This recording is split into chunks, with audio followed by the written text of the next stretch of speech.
Bueno, buenos días. Quiero pedirles a todos que iniciemos cerrando los ojos.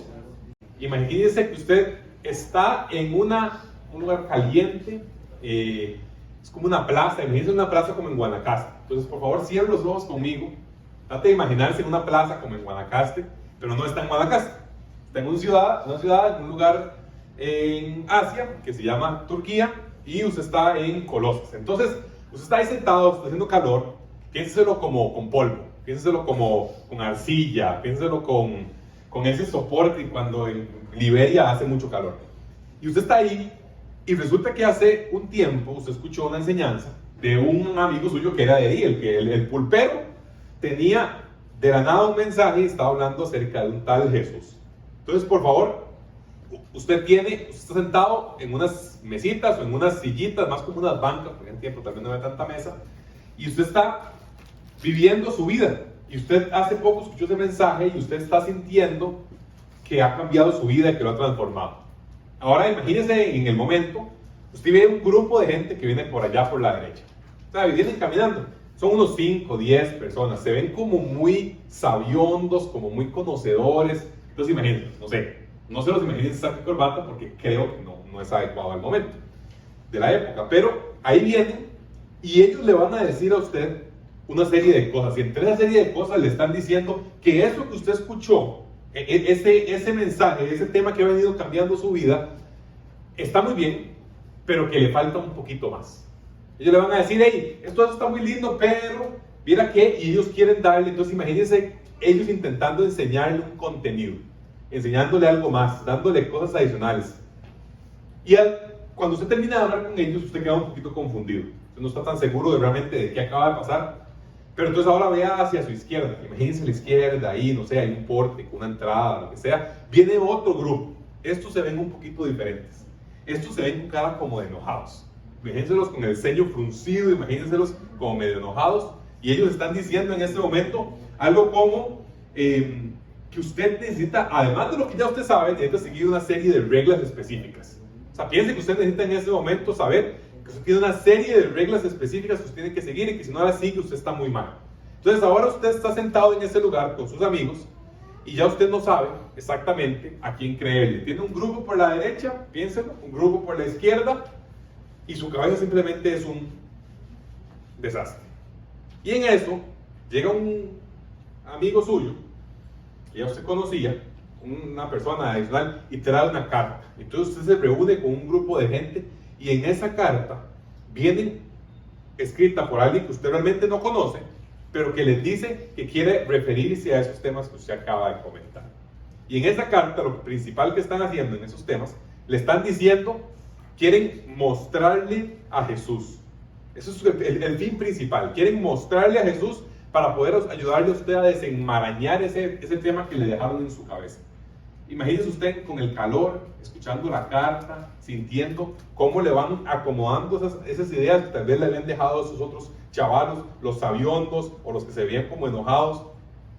Usted tiene todo ese perfil y al final de cuentas usted lo que siente es que usted puede con esa carta enfocarse en lo que realmente importa para dejar de lado todos los cosas que son adicionales.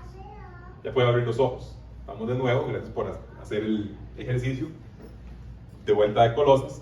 Eso es lo que vamos a hablar en esta carta de Colosenses. Y hoy tenemos el panorama general. Hoy vamos a imaginarnos que estamos yendo hacia Colosas y entender cómo funcionó en este momento para los colosenses y qué implica para nosotros en el siglo XXI. Lo que nos vamos a dar cuenta es que, así como en el siglo I, la carta de los colosenses en el siglo XXI es sumamente aplicable porque estamos viendo en nuestra sociedad un montón de cosas semejantes a lo que vivían los colosenses en el siglo I. No son las mismas, pero son parecidas en algunos temas. Así que, arraigados en Cristo es la serie que nos va a llevar acerca del libro de Colosenses, como decía Diego, y si les parece, comenzamos orando. Señor, gracias por este día que nos has dado, gracias por este inicio de serie. Te pido que a través del libro de Colosenses podamos ver a Cristo, podamos ver la sociedad, podamos ver nuestra realidad interna, podamos ver nuestra familia, nuestras relaciones y nuestras creencias, y en todas ellas seamos transformados por medio de conocer a tu Hijo, aquel que determina, Señor, lo bueno y lo malo, que determina lo correcto y lo mejor, Señor, y que además determina, Señor, nos da más bien las fuerzas por medio de tu Espíritu para que podamos ser transformados en nuestra vida, en nuestras relaciones, a la imagen de ese Hijo. En nombre de Jesús oramos. Amén. Muy bien. Hoy los chiquillos de Nexo Play tienen un Pablo ahí para pintar. Ayer estaba Nati dibujando un Pablo. Y hoy vamos a comenzar nosotros precisamente con la carta que escribe el apóstol Pablo, y vamos a realizar algunos pequeños temas generales. Esto, como usted lo podrá ver, está en su papelito. Así que hoy vamos a hablar de la que ya hemos llamado en Cristo. Le llamamos en Cristo porque realmente es demasiado centrada en Cristo. Hoy vamos a hacer una imagen. Daniel, si Dios me corrige, pero creo que los aviones vuelan como a 30 y pico de mil de pies, cuando ya están arriba, digamos, claramente, cuando ya usted va así y le faltan 8 horas, usted va así. Este espacio son como 34, 35 mil pies más o menos. Hoy vamos a hacer eso, y vamos a ver los 35 mil pies. Usted ve para abajo y usted dice, wow, sí, se ve lejísimos, claro, o no ve nada. Y entonces, hoy vamos a entrar a hacer eso con la carta de Colosenses. De hecho, vamos a analizar solamente 3 versículos, porque queremos hacer un panorama muy general. Así que, cuando usted recibe una carta, usted generalmente quiere investigar ciertas cosas. Cristóbal Colón, finales del siglo XV, decidió escribir una carta a los reyes católicos. Fernando de Aragón, Isabel de Castilla, que lo habían enviado para la expedición a las Indias, o lo que terminaría siendo nosotros. Y entonces escribe cartas. Imagínense que usted recibe una carta de esas, usted va a querer saber varias cosas. O sea, usted nada más está ahí, tranquilo, en el Océano Atlántico, y de nada hay una carta ahí que llegó, y usted la ve y dice, ¿de quién es? Es usualmente su primera pregunta. ¿De quién es esta carta? ¿Y para quién es esta carta?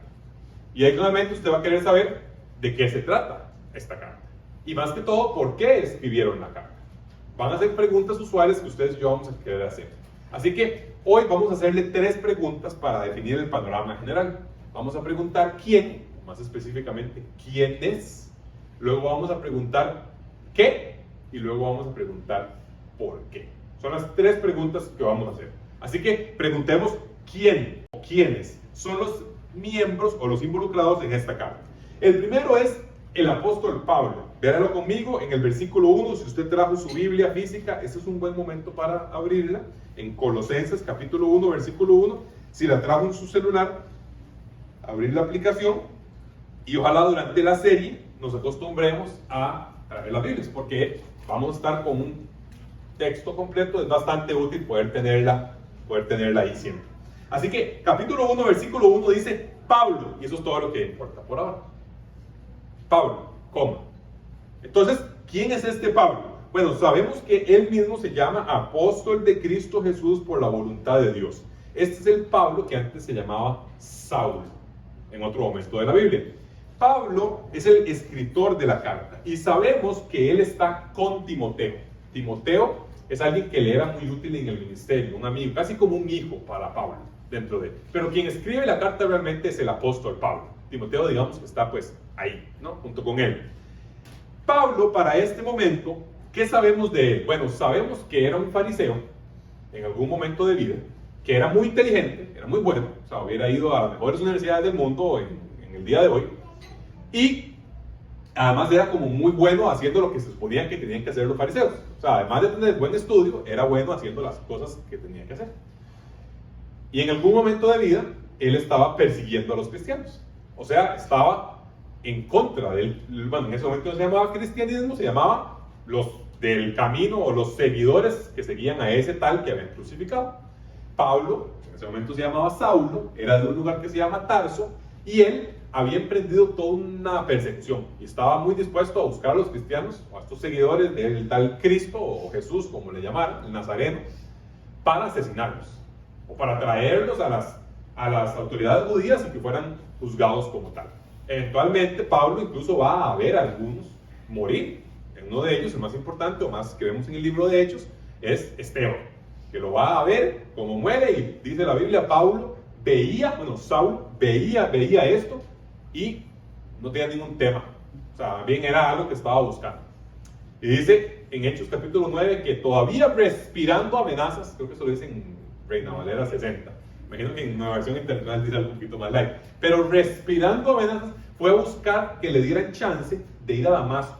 Entonces fue a las autoridades, como ir aquí usted, no sé, al ministerio, a Casa Amarilla, para que le den chance de ir a Panamá como embajador de Costa Rica o como delegado costarricense, y entonces ahí quiere ir usted a hacer algo. Entonces Saulo se fue y le dieron las cartas, en efecto, iba de camino, y cuando va camino a Damasco, se le apareció Jesús. ¡Pah! Se le aparece en el proceso y lo deja literalmente ciego y le dice: Saulo, ¿por qué me persigues? Y Saulo le dice: ¿y usted quién es?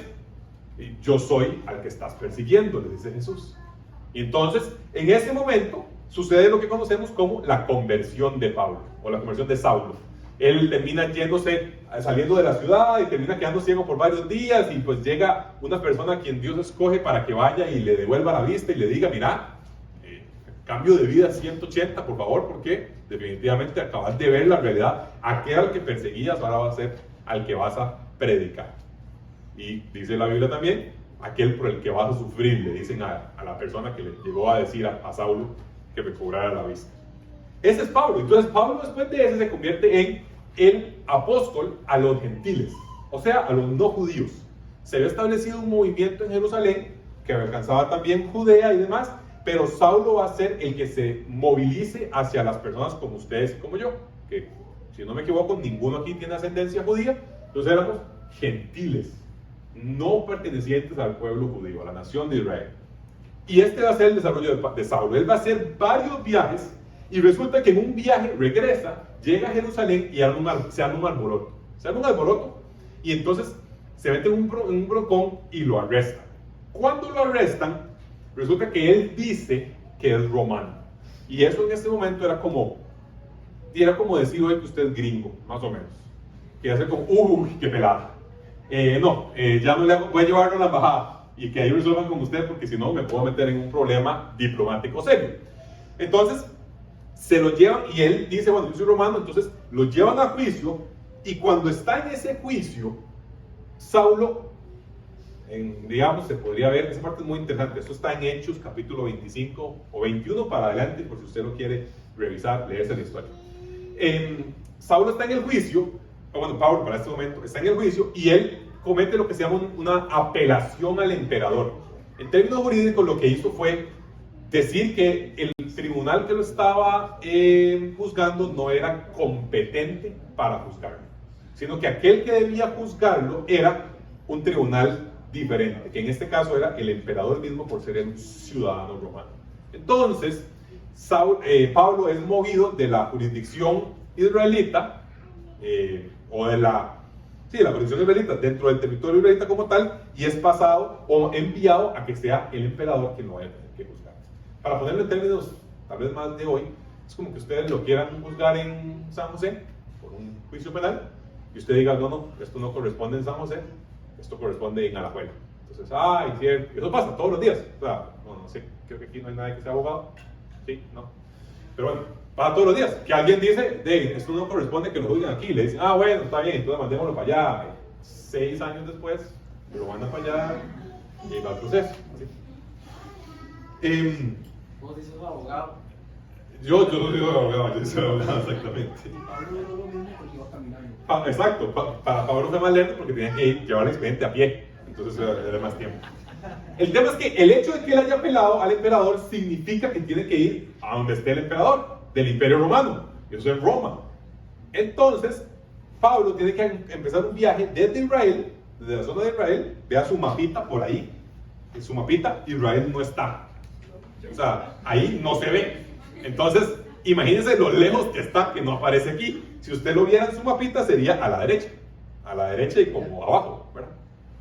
Sí, exacto, esa mapita no está. Entonces sería como, dígame si yo puedo hacer algo muy cool. No.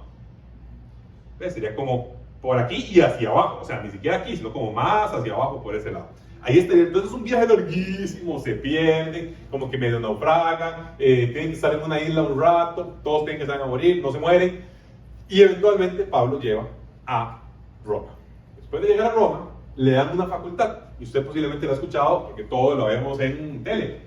Cuando a alguien le pone la tobillera y le dan casa por cárcel. A Pablo le dan lo que se conoce como arresto domiciliario. O sea, casa por cárcel. Puede estar en una casa, como Pablo Escobar en su momento. No sé si alguna vez vieron la serie, pero Pablo Escobar en su momento estuvo en arresto domiciliario. Vivía en una mansión ridícula, pero cualquier jaula, aunque sea de oro, sigue siendo una jaula. Entonces, Pablo podía, dice el texto en Hechos 28, incluso recibir gente. O sea, la gente llegaba y lo visitaba como si nada. O sea, que era un preso, pero un preso, digamos, como no de máxima seguridad. Podía tener contacto con la gente. Este es el momento, entonces, en el que Pablo escribe las cartas que se llaman las cartas de cárcel, entonces como las cartas de prisión, que son Efesios, Filipenses, Colosenses y Filemón. Son 4 cartas que se escribe posiblemente entre él, usted lo puede ver en su pantallita, en su papelito, entre el 60 al 62 después de Cristo. Pablo entonces escribe todas estas cartas y una de esas va a la gente en Colosas. Colosas, véanlo aquí, es esta zona de acá. Colosas era una ciudad del momento como que ya había pasado ya había vivido sus mejores tiempos. Véanlo en el capítulo 1, versículo 2, dice, ¿a quién escribe? A los santos y fieles hermanos en Cristo que están en Colosas. Pablo escribe a los colosenses, por eso la carta se llama así. En Colosas tenemos varias particularidades. La primera es que era una ciudad que había sido como muy próspera y probablemente vinculada con temas como de ganado o lana y textiles, pero ya había pasado su mejor día. Les había pasado lo que le pasó, aquí solo tal vez una parte de la audiencia haga la conexión, lo que le pasó a Radiator Springs en la película de Cars, que vivía en un lugar súper bien conectado por una calle y en su momento la calle decidieron que era mejor hacer una más chiva y se la llevaron por otro lado. Y entonces esta ciudad ya no tenía ningún vínculo con ninguna calle y entonces quedó, y por eso Flo estaba ahí, no podía vender aceite y estaba mate y estaba todo oxidado y demás. La calle se los había llevado. Eso les pasó a los colosenses. Bueno, tal vez todo el mundo lo entendió. Resulta que la Odisea se comió la gloria de Colosenses, de los Colosenses.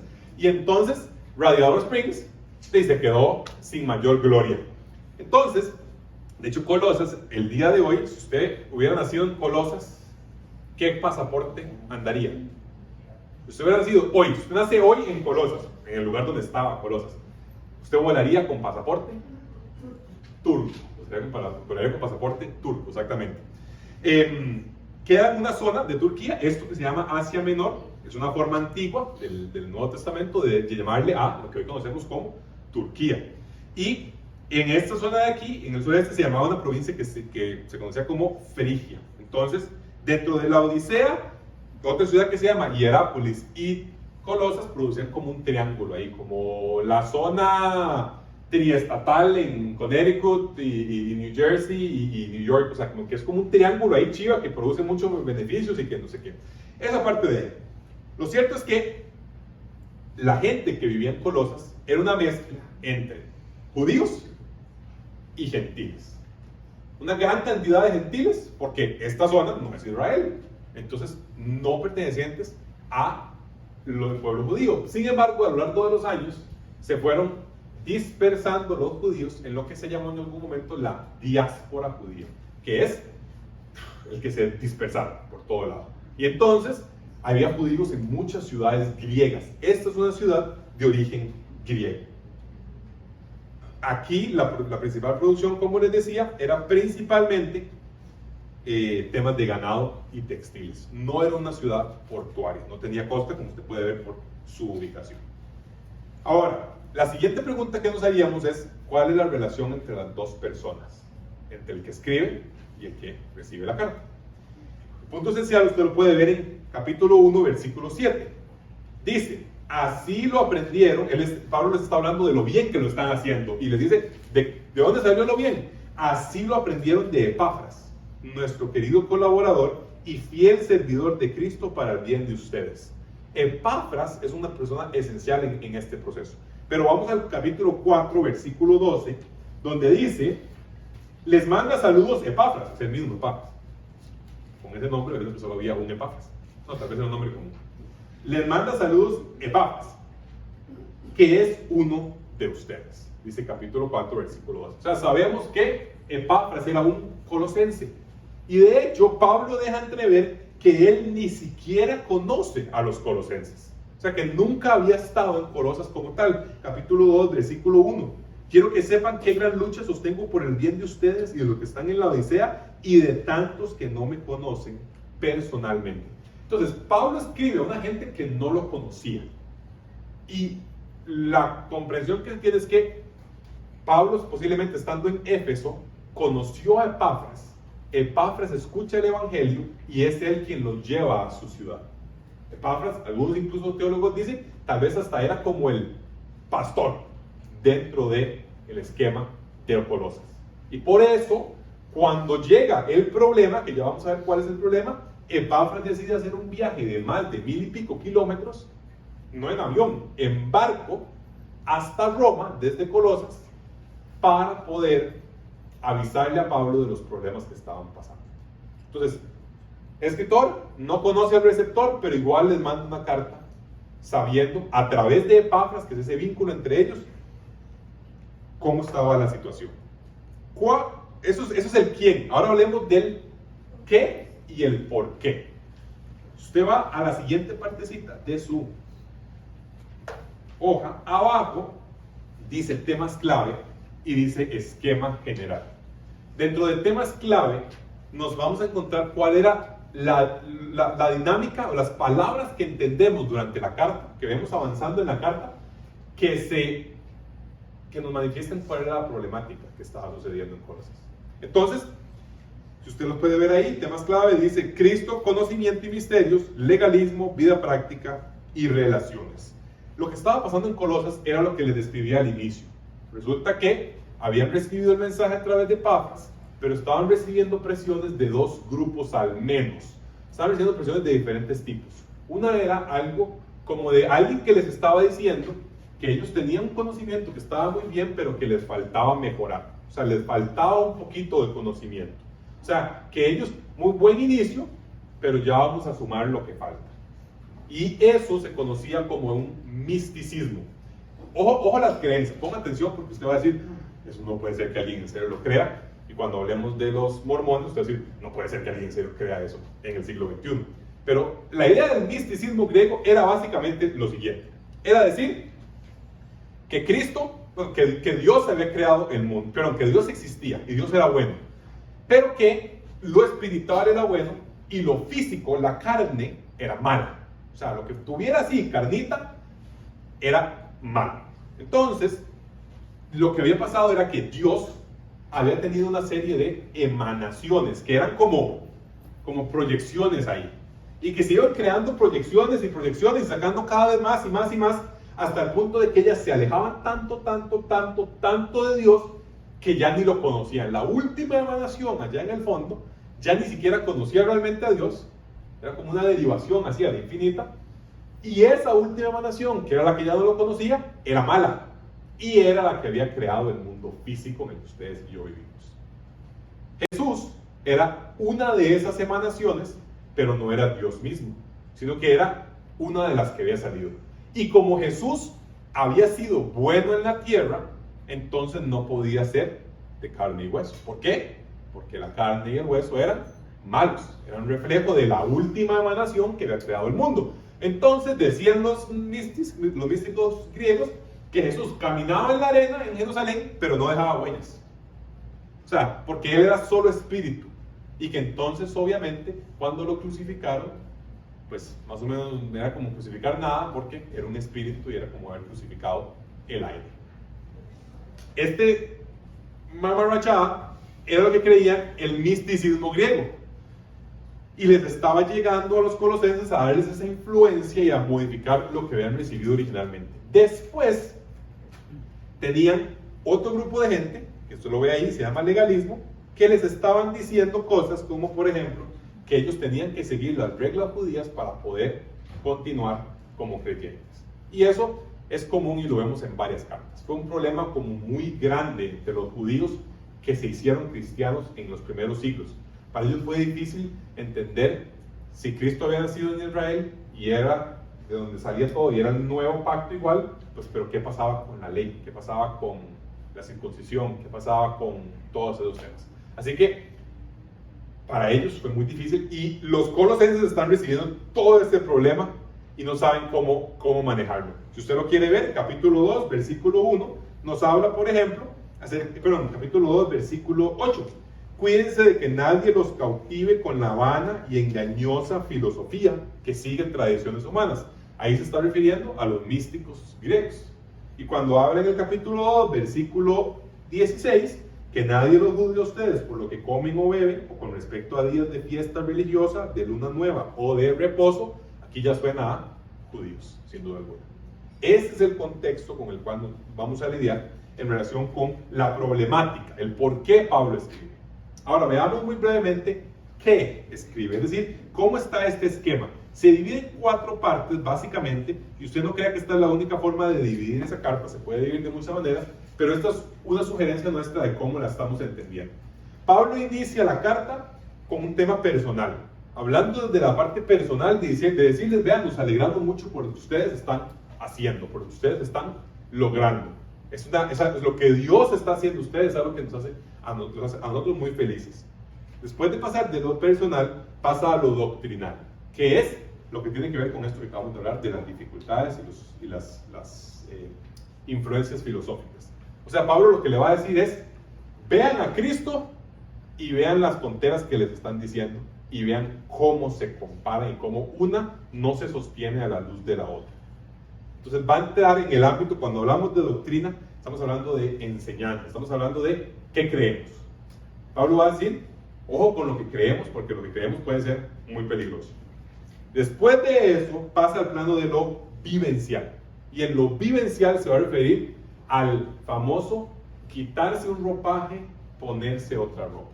En esa parte Pablo se va a referir a las características de carácter y de acciones nuestras, entonces, bueno, de los colosenses. Y entonces va a hablar acerca de temas que deben dejar de hacer y temas que deben hacer. Y en todo esto lo va a hacer mostrando cómo Cristo es el parámetro y cómo Cristo es la manera de dejar de hacer unas cosas, comenzar a hacer otras cosas. Y finalmente Pablo se va a meter y va a decir, vean, esto de Cristo que mostramos es tan abrasivo, o sea, alcanza tan lejos que incluso se mete con la familia y con las dinámicas que tenemos dentro de la familia típica del siglo I en una ciudad griega. Y ¡pum!, abarca todo eso. Y luego va a hablar también de relaciones que tengamos en pro de la obra de Cristo. Así que en 4 patadas: personal, doctrinal, vivencial, relacional. Y ese es el contexto general o el panorama general con el cual Pablo trata la carta. Quisiera que una vez que llegó todo este montón de materia propia de una clase de estudios sociales de 6º grado, usted diga, bueno, ya pasó la clase, listo, ya sudé, lo que tuvo que pasar ya pasó, ya fue. Si me hacen examen me quedo, no pasa nada. Y ahora vamos a pasar a ver, yo quisiera que podamos ver un poquito algo que Pablo hace a lo largo de la carta. Es como un movimiento general de Pablo a lo largo de la estructura de la carta. Pablo agarra esto que usted ve ahí abajo, las 4 puntos, el esquema, y dice, vean lo que voy a hacer. Después de saludarlos y de todo esto, voy a agarrar a Cristo y les voy a mostrar cómo influye en lo que creemos, en lo que vivimos y en cómo nos relacionamos. Ese es el movimiento básico de la carta. Pablo en el capítulo 1, versículo 15, comienza a presentar a Cristo, muestra a Cristo, y luego dice, véalo aquí, véalo allá, véalo allá. Yo me lo imagino como una pistolilla de los de Star Wars, que hacían pim, pim, pim, así, o sea, como que disparaba aquí, no sé qué, así me lo imagino, como que llegaba y decía, bueno, vean a Cristo, pim, pim, pim, y ya se morían los 3, y eso era. O sea, yo me imagino como que Pablo decía, les muestro el arma, les muestro la herramienta, y de ahí volamos hacha aquí, volamos hacha aquí, volamos hacha aquí, porque esta es la clara, esta es clarísima, esto es clarísimo. Hoy quisiera que podamos nosotros ver ese esquema en lo macro y decir cómo se ve nuestra sociedad del siglo XXI hoy en doctrina, vivencia y relación, y de qué manera Cristo, como es mostrado en la carta de los Colosenses, es relevante para nosotros hoy. O sea, con las cosas que vemos hoy en la era del iPhone y en la era de las Macs y en la era de las chunchas de esas que sacó ahora Apple, de no sé qué cosas, que no recuerdo ni cómo se llama, porque son impagables. Digo, Apple, todo bien. Vamos a ir entonces. Fan de Apple, sapricista. Fan de Apple y sapricista, campeón de campeones. Ok. Gracias por decirme lo de sapricista, se me había olvidado. Es mentira. Bueno, vamos a ver. Vamos a iniciar con el capítulo 1, versículo. Vamos a leer toda la carta. No, es mentira, no, mentira, todo el mundo dice así. Capítulo 1, quiero nada más que leamos lo siguiente. Pablo, apóstol de Cristo Jesús. Márquenlo con su dedo, llevamos una. Por la voluntad de Dios y el hermano Timoteo, versículo 2. A los santos y fieles hermanos en Cristo, llevamos 2. Que están en Colosas, que Dios nuestro Padre les conceda gracia y paz. Y 3. Siempre que oramos por ustedes, damos gracias a Dios, el Padre de nuestro Señor Jesucristo.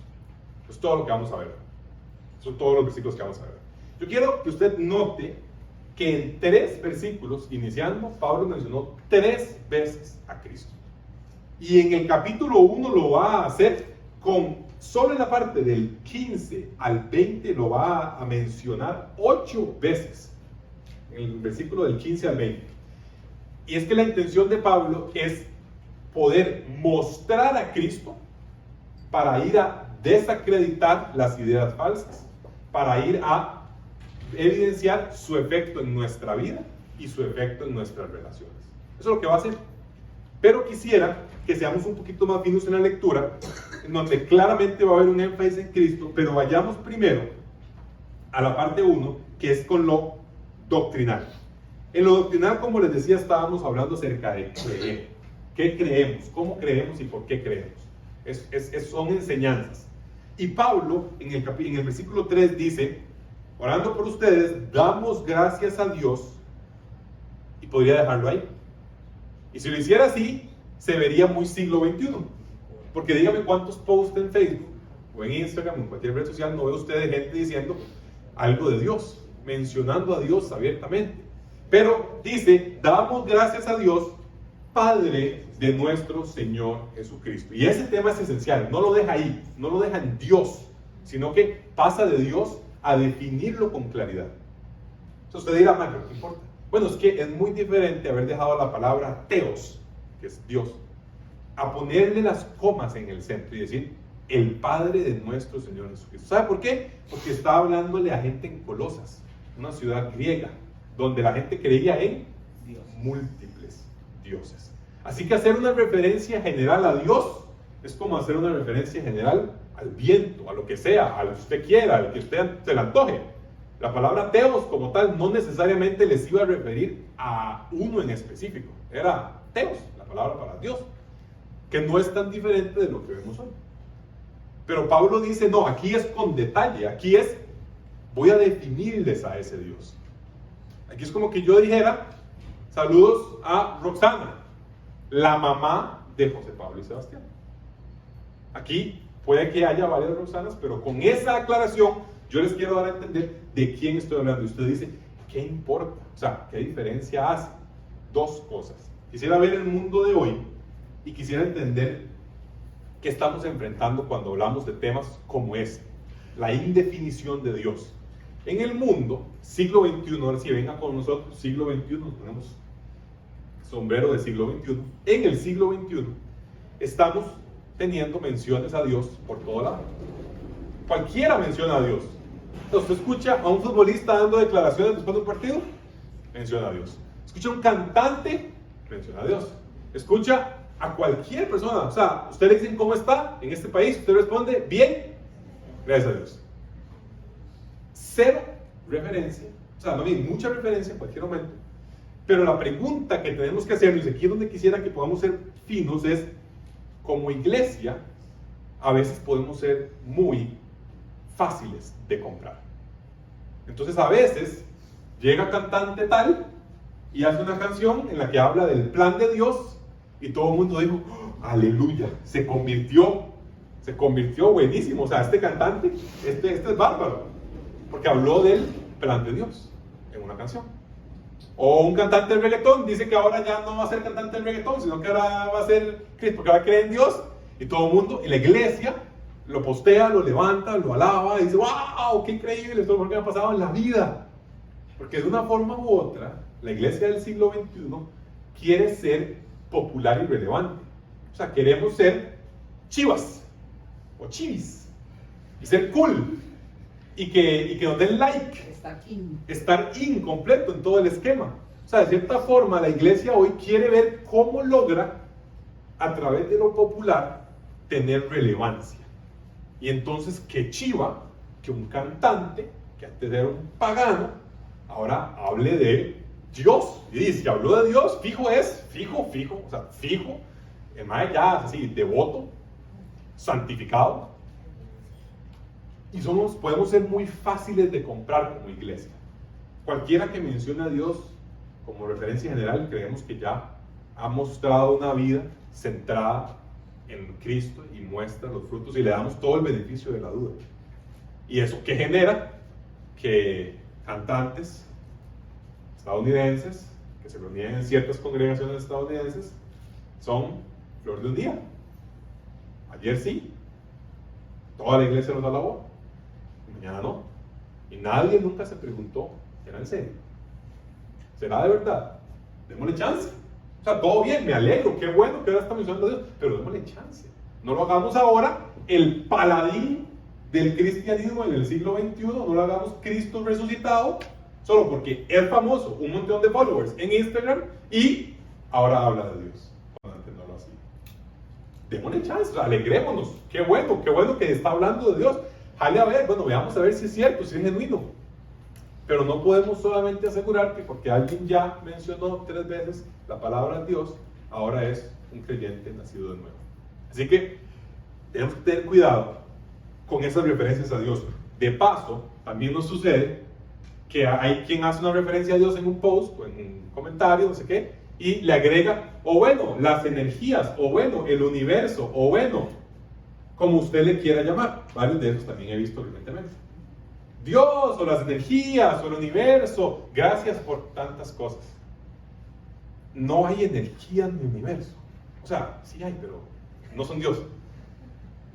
Decía C.S. Lewis, atribuirle al universo todas las características de Dios, pero no decirle Dios, es un acto de cobardía intelectual. Es querer tener todo lo que Dios me da, su bondad y sus bendiciones y sus alegrías y todo lo que procede de Él, pero sin darle una personalidad que lo haga ejercer autoridad sobre mí. Es mera cobardía. Lo decían mero cristianismo, si es Lewis. Así que, como iglesia, creo que deberíamos ser más claros en asegurarnos siempre de que pase lo que pasó en el versículo 3. A Dios, el Padre de nuestro Señor Jesucristo. Solo hay una fe en el mundo que llama a Dios Padre del Señor Jesucristo. ¿Por qué? Porque se centra en Cristo. Entonces, no nos vendamos en el mundo una fe relacionada con Dios general, sino busquemos siempre a Cristo como congregación, como iglesia, como pueblo de Dios. Seamos finos en ir hacia Cristo y mencionar a Cristo. Y que cuando podamos hacer nuestras referencias, también nos pasa, porque este también lo he visto, a veces es más sencillo decir Dios, pero Jesús es como, o Cristo es como, no, esas palabras no tanto. Dios, porque Dios es, y todo el mundo está de acuerdo con Dios. Nadie lo define, pero todo el mundo está de acuerdo con Dios. Definamos a Dios centrado en Jesucristo. Porque al final de cuentas, el que ve al Hijo, ve al Padre. Punto 2. En nuestras creencias nos puede pasar también que llegamos a establecer un esquema de fe en el cual creemos en Dios. Esto ya estamos hablando dentro de la iglesia. Creemos en Dios, pero no nos centramos en Cristo como iglesia. Y eso es muy difícil, por no decir que es imposible. Porque si usted quiere ver a Dios sin ver a Cristo, usted está en una dificultad pesada. Y es que toda la revelación del Nuevo Testamento está dada para que usted pueda ver al Padre a través de ver al Hijo. Usted ha pasado, bueno, la mayoría han pasado por ahí 10, 15 veces. Afuera hay un banner que dice conocer y dar a conocer al Padre a través del Hijo. Eso dice ahí afuera. Ese es el fin, básicamente. Así que, como iglesia, Colosenses nos va a llamar a decir respecto del mundo, ojo, y respecto de aquí, defíname siempre a ese Dios como Padre de nuestro Señor Jesucristo. céntrese en Cristo y entonces vamos a poder darle contenido al resto de cosas. De lo contrario, vamos a patinar. Cuando la iglesia define a Dios, pero luego no toca base con Cristo, es cuando salen esas ideas que usted dice. Como las sectas, de ahí salen las sectas. Como los que creen que hay Dios Padre y Dios Madre.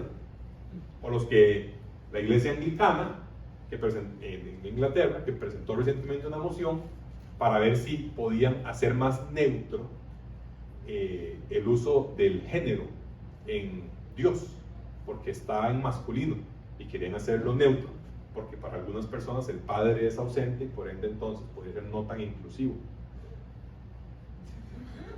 Y es la iglesia anglicana, o sea, no son tan, o sea, no son sectas, ¿no? Si lo dijeran los testigos de Jehová, no se dice, sí, una locura más. O los mormones, como te dicen, una tontera más. Okay. Pero son la iglesia anglicana y quieren hacer neutro. No es posible hacer eso cuando Jesús se reveló a sí mismo en relación de hijo con padre. O sea, es que no hay manera, es dejar a Cristo fuera y nada más decir, voy a inventarme, porque a la palabra Dios le cabe un montón. A la caja de Dios le cabe un montón de cosas que queramos meter. En lo que usted mete a Cristo, usted le da materialidad a eso. No sé si me voy a entender. Hay una caja. Y cuando usted habla de Dios, usted mete todo lo que quiera. Yo creo en un Dios que... Y usted dice lo que usted quiera. Y lo que siga. Y está, juega. Pero lo que usted agarra a Jesús y lo mete en esa caja, Él tiene una manera de ponerle luz a toda la caja en la cual ya usted no puede poner. Porque Jesús es material, es tangible, es físico. Es, capítulo 1, versículo 15, la imagen del Dios invisible. Entonces, Él le da materialidad y evita que digamos yeguadas.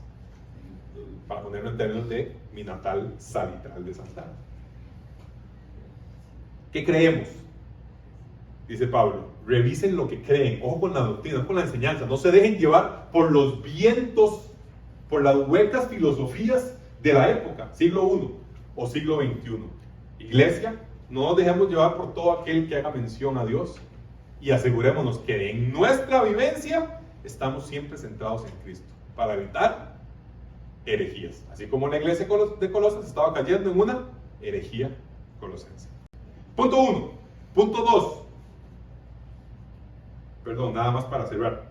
Para esto, Colosenses nos dice, en el capítulo 2, versículo 7, 6, de la manera que recibieron a Cristo como Señor, vivan ahora en Él. Y el nombre de la serie es Arraigados y edificados en Él.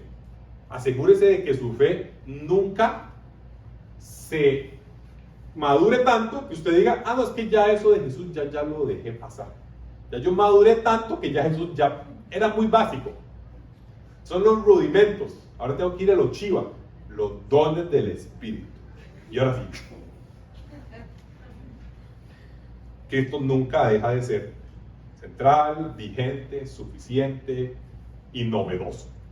Siempre tiene algo nuevo. A pesar de que lo que dijo ya es todo lo que hay para revelar.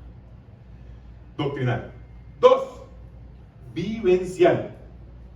En vivencial, la pregunta que nos haríamos es, ¿cómo somos transformados? O ¿cómo nos transformamos? Dependiendo de cuál óptica tome usted del siglo actual. ¿Cómo ser transformado? La pregunta es, ¿cómo vivo yo de una manera diferente de cómo vivía antes y ahora comienzo a vivir como quiero vivir? ¿Ok? Entonces, ¿qué nos dice el mundo? Piénselo por un segundo, solo en su cabeza. ¿Qué vende el mundo acerca de cómo ser transformados en la parte vivencial? Eso lo tienen en su papelito, es el punto número 3. Vivencial. ¿Qué dice el mundo? ¿Qué vende hoy la sociedad acerca de cómo cambiar comportamientos? ¿Cómo cambiar actitudes? ¿Qué le vende el mundo?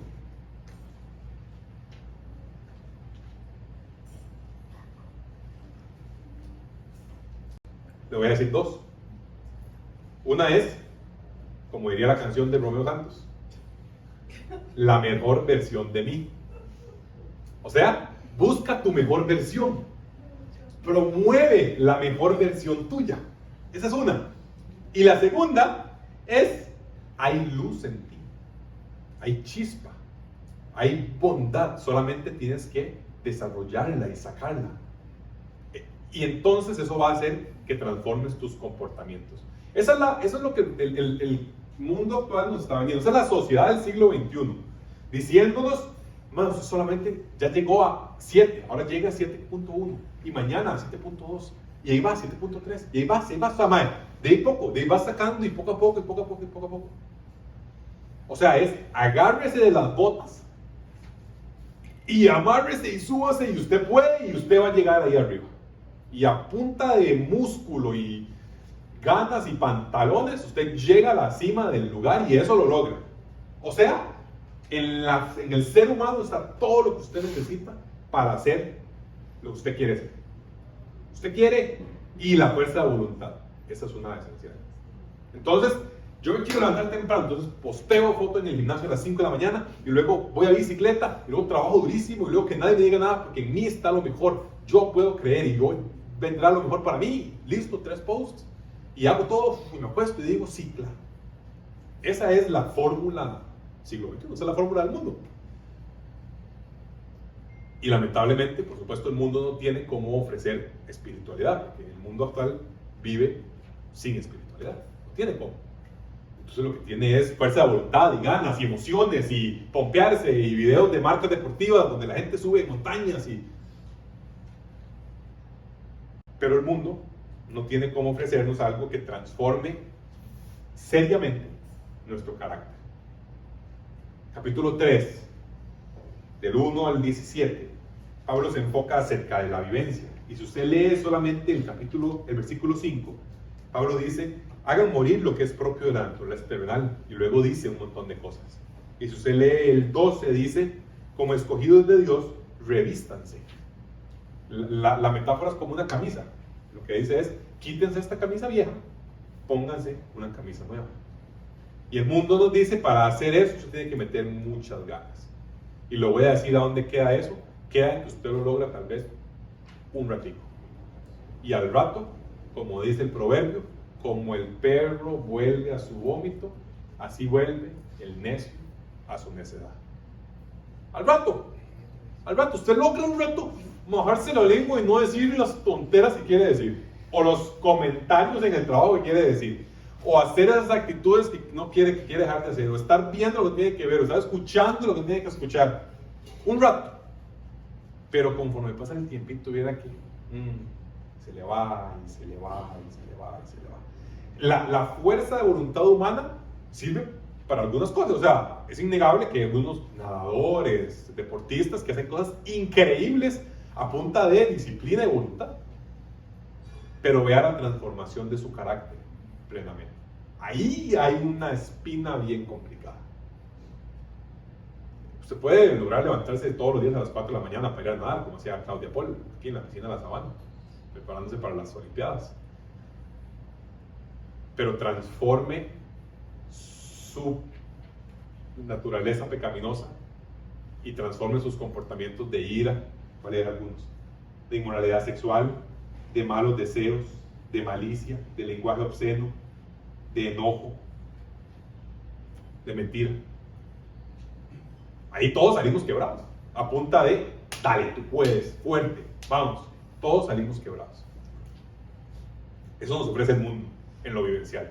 Y la iglesia, que es la que tiene el tesoro escondido en unas vasijas ahí de barro buenísimo, a veces se ha encargado de agarrar ese tesoro escondido en vasijas de barro y, madre, guárdenlo en la bodega un toque. Es que no nos sirve tanto, es que vieras que es mejor que le digamos a la gente nada más, no haga esto, no haga esto, no haga esto, no puede, no, encárguese de no. Usted tiene que parecer perfecto, viva una vida así, venga, vístase bonito, el domingo hay que venir con la mejor camiseta, no sé qué, ponga una sonrisa feliz y vamos bien. Y entonces, a veces la iglesia ha producido fariseos, a quienes Jesús en Mateo 23 les dijo, oh ustedes, tumbas blanqueadas. O sea, por dentro tienen huesos muertos, pero por fuera están blanquiticos, bien lindos. Usted va y usted dice, qué lindas esas decoraciones que hacen en Israel. Pero por dentro, muertos, huesos muertos. Y lo que la iglesia a veces ha hecho es enfocarse en una manifestación externa, una apariencia externa de justicia, una apariencia externa de que, sí, se ve bueno. Esta aquí, el punto número 2, el fariseísmo, ese sí que yo puedo decir, lo conozco, yo sí que lo conozco, pero así, como esta mano, ahora con un anillo. ¿Por qué? Porque mi forma de entender el cristianismo tuvo que ver con mi forma de entender vivir. Entonces, desde niño me enseñaron valores. Todo bien, padres, enseñen valores a los hijos, no es como que los dejen ahí como un caballo. Como un perrito. Entonces me enseñaron valores. Entonces para mí era muy importante cumplir esos valores y apegarme. Y además era importante que me fuera bien en la escuela, porque tenía que ser académicamente bueno. Además de que mis papás una vez me fue mal en una nota y me castigaron 6 meses. O sea, era muy estricto. Pero es porque la nota era conducta. ¿Cómo se sacó un 79 en conducta? O sea, ¿a quién apuñaló?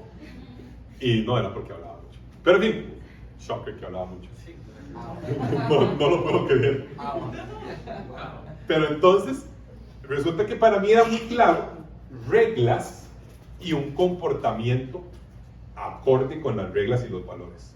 Y además, como me iba bien en la escuela, en el cole, no sé qué, y de niño, digamos, yo decidí que no quería tomar licor, entonces en el colegio no tomaba guaro, que es lo que los colegiales, al dolor de cabeza uno de los papás con los colegiales. Octavo, noveno, séptimo, ahora comienzan las fiestillas, y entonces que si se echa las birritas, que si toma mucho licor, que si no sé qué, que si ya está entrando en temas de marihuana, que si... Entonces, no hacer eso, no entrar en las drogas, no entrar en la marihuana, no entrar en el licor, y tampoco, o sea, que me fuera bien el cole, así, y no hacer, yo nunca fui un niño como maldoso, como Diego. Es que el otro día me revelaron que era así, terrible. No sé quién, no voy a decir quién. No, para nada, digamos, pero yo era como demasiado correctillo, ¿verdad? Como un niño muy correcto. Entonces como que jamás ir a tocar timbre y salir corriendo. O si se me iba la bola al lado de la vecina, entonces era como, hola, ¿usted me puede abrir? Jamás meterme por el huequillo que había, traer la bola y llevarme la gallina de vuelta. Entonces, ese esquema, resulta que para mí era como muy sencillo seguir reglas, o era como, digamos, lo lógico. Me dejaban ver una hora de tele, veía una hora de tele, a la hora, al tele. O lavaba los trastes para que me dieran media hora más. Entonces veía media hora más a cambio de lavar los trastes. Llego al contexto eclesial y todo calzó, porque era lo mismo. Era el esquema bajo el cual había aprendido a vivir reglas y esquemas de cómo sí y cómo no, cuadrado, era el mismo, era mi comprensión de qué era Dios. Si usted le preguntaba a José Pablo de 15 años de qué se trata este libro, le hubiera dicho, sin duda alguna, una serie de reglas acerca de cómo vivir y cómo no vivir. Y este no es un libro de ética normativa, no es un libro de definición de moralidad. Tiene contenido como tal, obviamente, un montón. O sea, Jesús y el Dios que se reveló definitivamente nos muestra cómo vivir, sin duda, pero eso no es el mensaje principal. Entonces yo recuerdo conocer a un Dios que era reglas. Entonces, ¿qué era para mí ser un buen cristiano? Lo que la iglesia me enseñaba, obedecer una serie de reglas y seguir una serie de reglas, sin conocimiento del que estaba detrás de las reglas, solamente de las reglas per se. Tumba blanqueada, apariencia externa de justicia. ¿Por qué? ¿Qué pasaba? Que llegaría el momento en el cual el pecado altamente imbuido atrás florecería. Manifestado en, si siempre cumplí las reglas, siempre me fue bien en la escuela y siempre hacía las cosas como eran, ¿cuál es el pecado que puede florecer con mayor facilidad si todo se dio bien? El orgullo. Facilísimo, o sea, como echar semillas de chayote ahí en salital, crecen por todo lado. Facilísimo. Entonces, la iglesia, su rol no tiene que ser presentar una serie, un folleto de reglas para los chamacos en Nexoplay, para los niños agradables y amables que tenemos en Nexoplay. ni buscar que nuestros adolescentes solo no tomen guaro. Y que los jóvenes no anden teniendo sexo con cualquier muchacha en la universidad o cualquier muchacho en la universidad, porque es lo que hay. O que no se hagan parte del grupo ley del LGBT. Ahora, todas esas cosas que la iglesia puede comentar son cosas que se entienden del texto bíblico. Pero la función de la iglesia es presentarles al Dios que está detrás de todas esas reglas. Y que amando a ese Dios, quieran obedecerles todas esas reglas. Porque claro, hay que morir a sí mismo. Hay un montón de cosas que vamos a leer en Colosenses que yo digo, podemos no leer. Es que era que mi esposa va a ver algunos de esos y va a decir, ¿de qué? ¿Usted qué? Venga, ¿cómo está la cosa?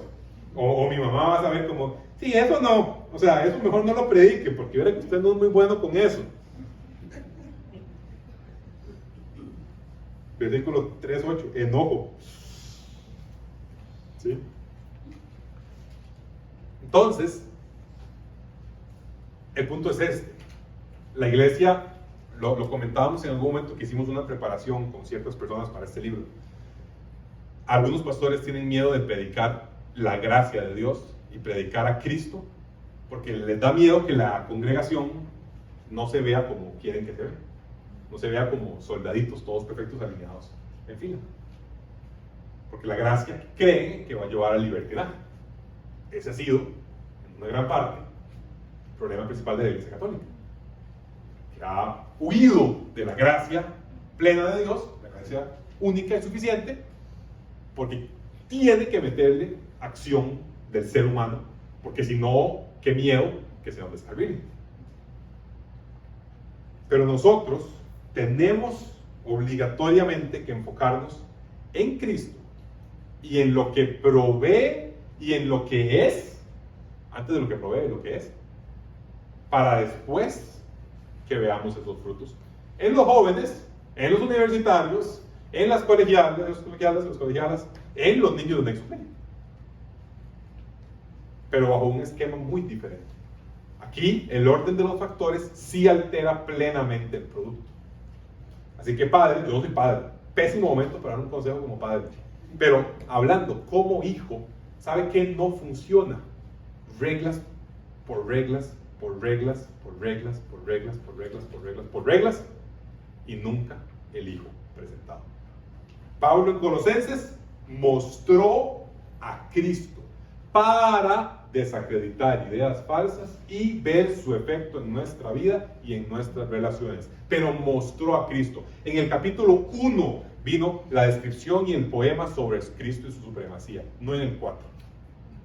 Pablo primero mostró a Cristo y luego dijo, ping, ping, ping, mato las doctrinas, esos comportamientos, vean lo que sí debe ser, les muestro lo que sí hay que buscar, no lo que hay que dejar de decir, sino lo que sí hay que buscar, y luego veamos la familia y las relaciones cómo son modificadas.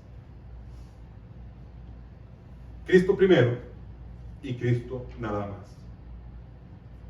Dice Pablo sobre esta sección en el capítulo 3, versículo 1, ya que han resucitado con Cristo, busquen las cosas de arriba, donde está Cristo sentado a la derecha de Dios.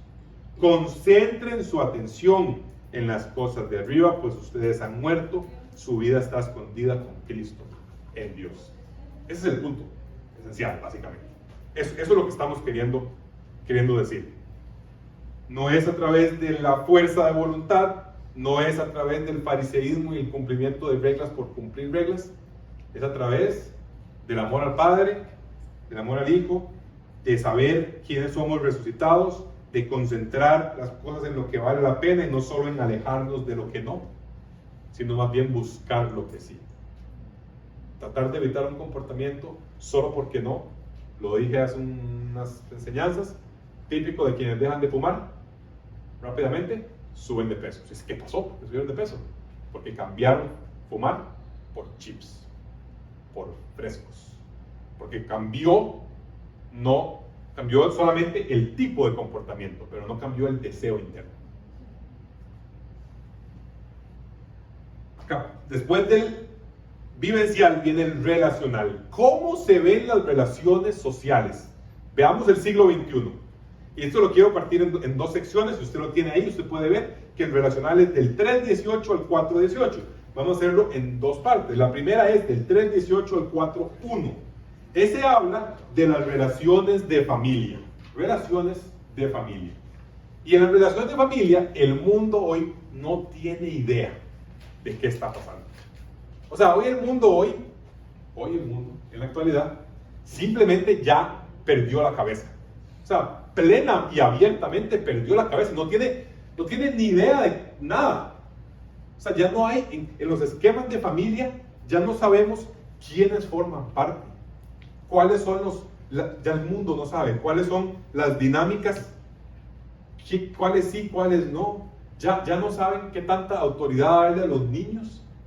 Ya no saben qué tantas decisiones pueden tomar los niños con edades tempranas sobre sus cuerpos, sobre sus vidas enteras, a la luz ¿verdad? Eliminando la autoridad parental, eliminando las posibilidades de decisión parental. O sea, hoy el mundo no tiene idea de qué está pasando. Aquí, con toda apertura, podemos decir que el movimiento del siglo XXI se caracteriza por que ya no es necesario que sea hombre y mujer en el matrimonio, dice el mundo. Pueden ser dos hombres, dos mujeres, todas las convenciones que a usted se le ocurra. Ya el mundo no le da importancia acerca de definiciones para los niños, sino que ya es lo que el niño quiera decidir. Y el mundo le está permitiendo al niño tomar decisiones sobre sí mismo y sobre su cuerpo, cuando no tiene todavía la edad para votar, tomar licor, manejar y trabajar por sí solo. Pero sí puede transformar su cuerpo y su vida a partir de una idea que tiene.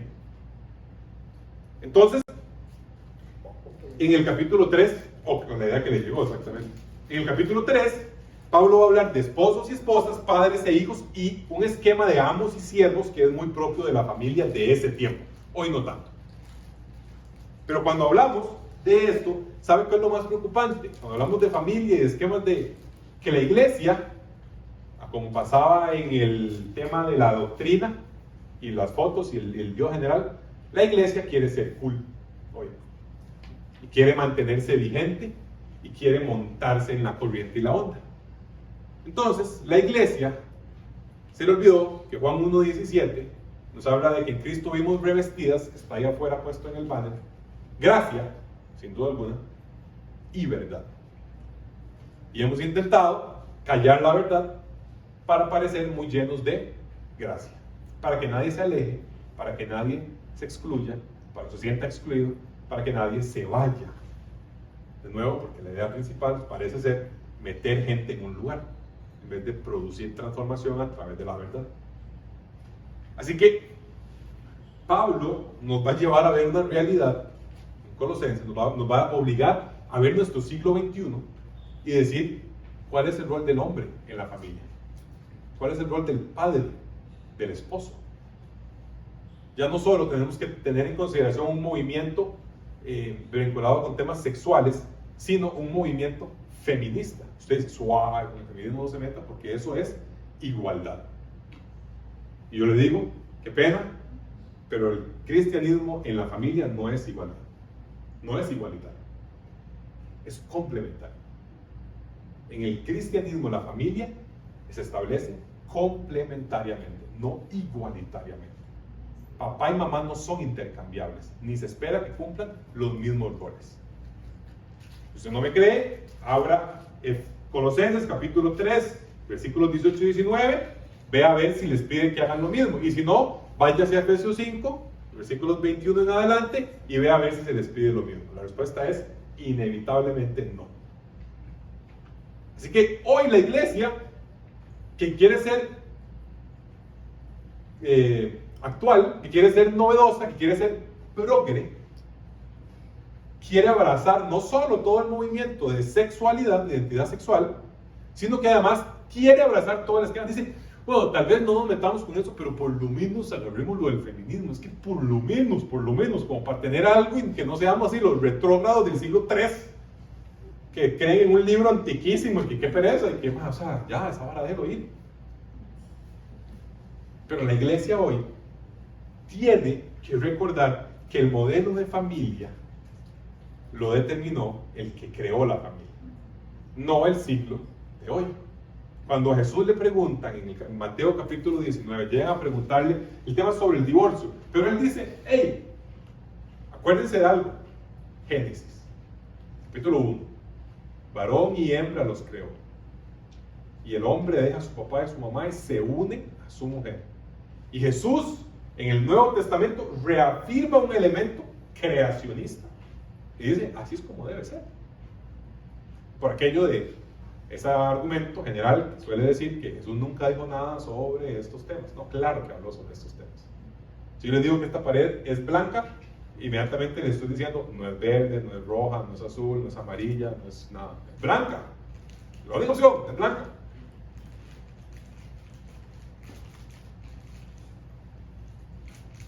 No sé si usted lo notó, pero yo no me disculpé de previo por hablar de estos temas.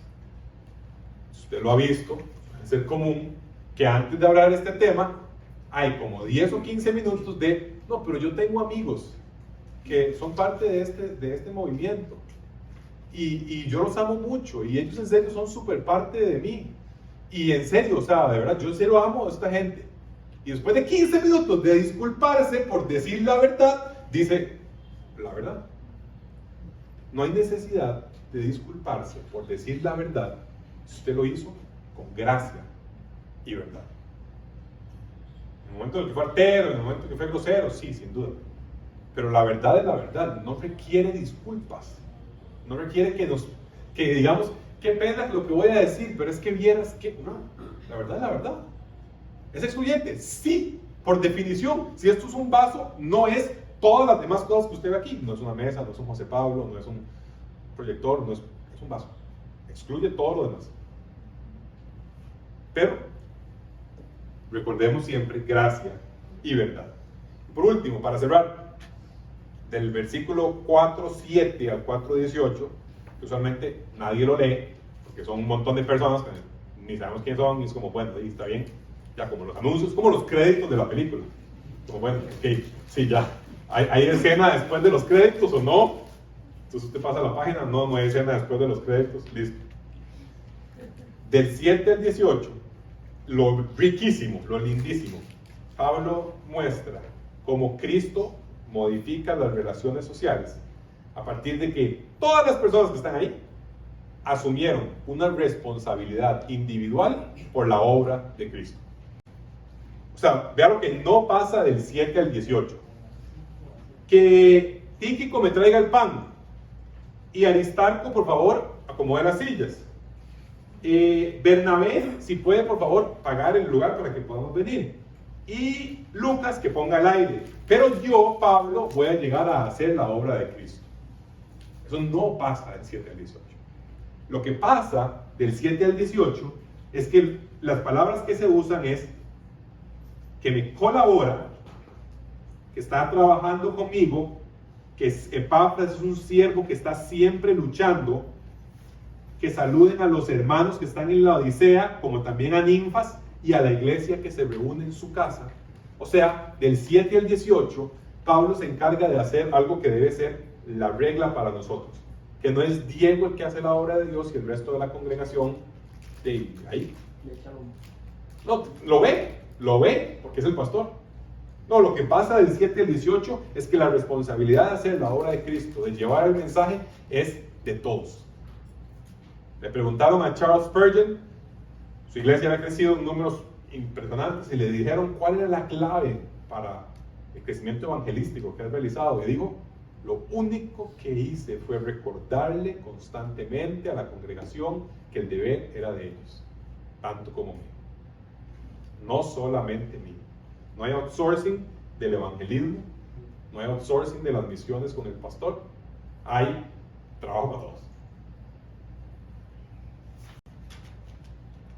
Vamos a hacer algo que usualmente no hacemos, y es una disciplina espiritual bastante olvidada, creo yo. Se llama meditación. La instrucción en los libros del Antiguo Testamento era: escucha la palabra, medita en ella. Meditar es como lo que la vaca más, o sea, meditar en la palabra es como lo que la vaca hace con el zacate. Lo manda, luego lo devuelve, lo mastica, rumiar se llama eso, y lo manda de nuevo y va. Entonces, solo vamos a hacer 4 minutos. Entonces, esto es como ir a caminar a la sabana en vez de correr la milla. Vamos a hacerlo prácticamente. Le garantizo, muy probable, si usted intenta correr una milla hoy ya, y no lo ha hecho en un gran rato, posiblemente a los 400 metros ya usted esté ahogado y no pueda correr más. Si usted intenta hoy hacer esta meditación, no espere que sean 4 minutos de profundo análisis del texto bíblico en su vida. Es probable que su cabeza piense, uy, malo, tengo que pasar a comprar queso. Sí, bueno, ya, no, voy a pensar en lo que es, ahora sí, bueno, entonces, damos gracias al Señor Jesucristo, ok, sí, yo no arreglé la llanta del carro, qué madre, no, ya nos podemos ir. Eso posiblemente pase, ¿por qué? Porque no estamos acostumbrados a hacerlo, es una disciplina como cualquier otra. Cuando usted va al gimnasio el primer día no levanta 200 kilos, pues en mi caso nunca. Entonces, vamos a intentarlo, si quiere puede cerrar sus ojos, solo como porque si no se va a distraer con salida exit, o con, mira qué lindo los valores, porque no tenemos la práctica. Entonces le voy a pedir que usted solamente trate de recordar el pasaje, eso sí lo tiene al puro frente, lo tiene en el papel, puede leer del 1 al 3. Si hay algo ahí que usted diga, mira, vale la pena, puede intentar, una técnica de meditación puede ser intentar recordarlo, o sea, intentar que se le quede en su cabeza, aprendérselo. Una opción es el post-it, lo pego en mi cabeza, post-it, y ok, ya lo tengo ahí. Otra opción es la vaca. Saque lo que escuchó hoy y piénselo. ¿Será acaso para usted el no ser tan fácil con lo que ve en redes sociales que menciona a Dios? Tal vez para ustedes es cómo estoy intentando ser transformado a punta de pantalones y de músculo. Tal vez es un fariseísmo propio en usted que usted puede estar identificando, donde Cristo no está haciendo lo esencial, sino yo mismo. Tal vez puede ser sus relaciones sociales. Tal vez su definición de familia y de mundo es la del mundo y no la de la iglesia. O tal vez usted no ha tomado una responsabilidad individual por la obra de Cristo y solamente está aplicándole outsourcing al pastor. Cualquiera de todas estas cosas, si usted apuntó, puede verlas, puede reflexionar en ellas por 4 minutos y ojalá en silencio para que no nos concentremos.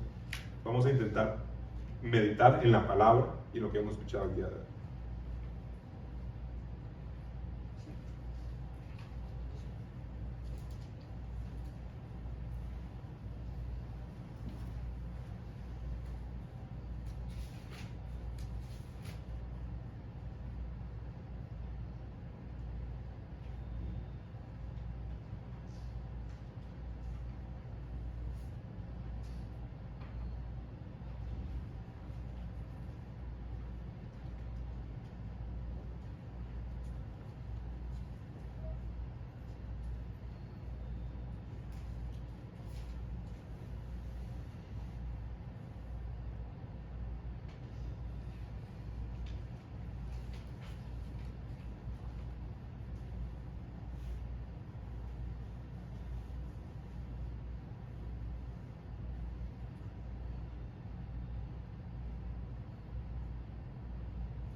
Señor, te damos gracias, Padre, por este tiempo que nos has dado. Gracias por que podemos meditar en tu palabra. Gracias porque podemos, Señor, acordarnos de pasar tiempo, Señor, en ella.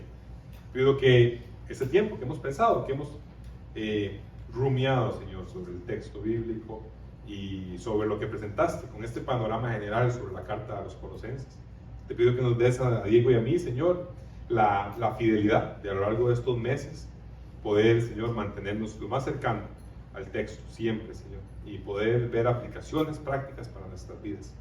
Te pido, Señor, el día de hoy que podamos reconocer, Señor, elementos de influencia del mundo sobre nosotros, elementos donde falta ver a Cristo, Señor, y que podamos verlo con claridad, que podamos esforzarnos y sentir ese llamado a ver a Cristo en nuestras creencias, en nuestras enseñanzas, en lo que, las cosas que forman parte de aquello por lo que vivimos y cómo creemos que son las cosas.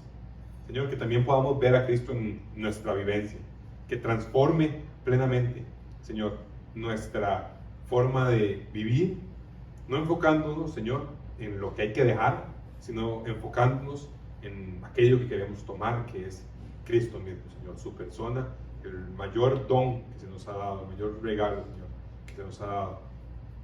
Y te pido, Señor, también que en nuestras relaciones podamos tener un esquema de familia que asemeje y que se refleje, Señor, en lo que tu palabra ha delineado, no en lo que el doctor tal o el psicólogo tal dice que es el mejor estándar con el siglo XXI, Señor, sino con lo que tu palabra muestra, son los roles, los esquemas, Señor, para poder vivir como una familia que te honra, Señor. Pero también que tomemos cada uno nuestra responsabilidad individual, que no pensemos, Señor, en que uno juega y todos lo vemos, Padre, sino que todos seamos parte de esta comunidad dinámica en la que vinculamos, Señor, con otras personas y vinculamos con aquel que no te conoce, Señor, para que tú, si así lo deseas, Señor, hagas la obra sobre ellos. Así que gracias por este tiempo. Te pido que esto que hemos visto hoy, Señor, y este tiempo específico, pequeñito, de meditación, sea vivo, semilla viva, Señor, y que sea algo que crezca en nosotros para estas semanas que vienen. En el nombre de Jesús oramos. Amén. Nos veremos de hoy en 8 en un podcast y de hoy en 15 en capítulo 1, versículos 3 en adelante, si así lo quieren. Así que muchas gracias. Nos vemos.